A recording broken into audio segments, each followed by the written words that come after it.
chibai ule voin hi September tum sang ni somni pangania aizo le chevel chu chu makdang lam tak moi taksi na bo chuk mai ni in lo thlir kol do nang miang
maktak mai in chum te chun aizol laman ron bo hal chuk chuk mai heri lo te aizol ron tum hal mup mai ni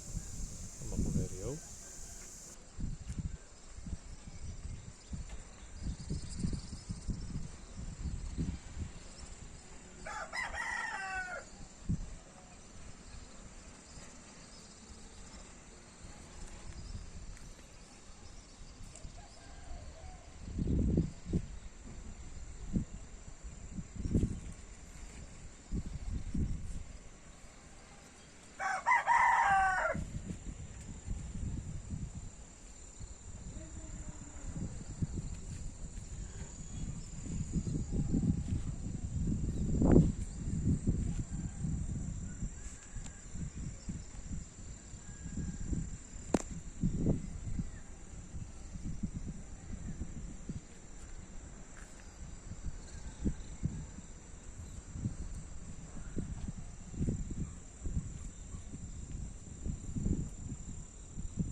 tuna tak chon ni po alang thei tami lo mai ni trio chumina hlia ta chuai mai ni hi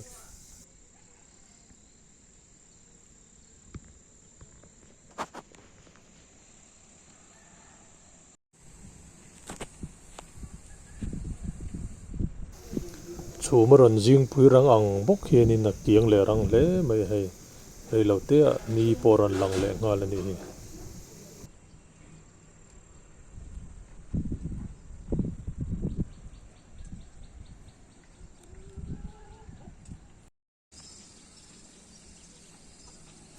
aizol tum tu chu veng ta duk mai ma se hei zemu bok lam le zo kho sang lam te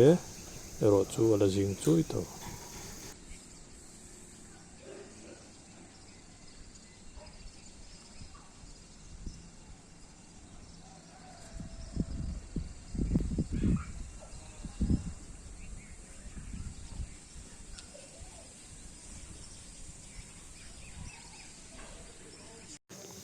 ko thlang lampang point clear ko leng o hei leng pui lam te rei ek tlang te chu mi lo la bo chu ni hi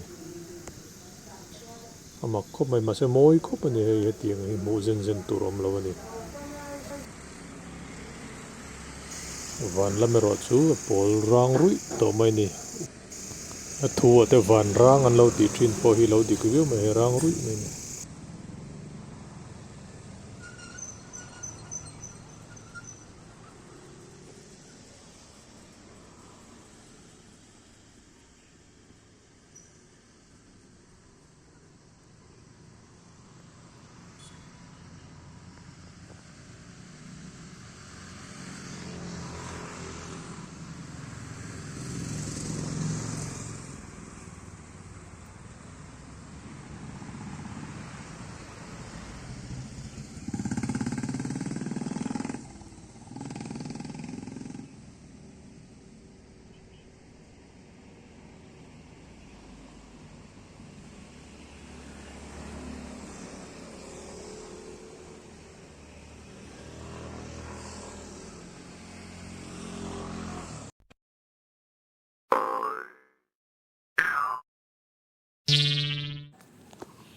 kan channel te min lo clear sa ka kan lom em em ani min lo like min lo subscribe sak ve don dia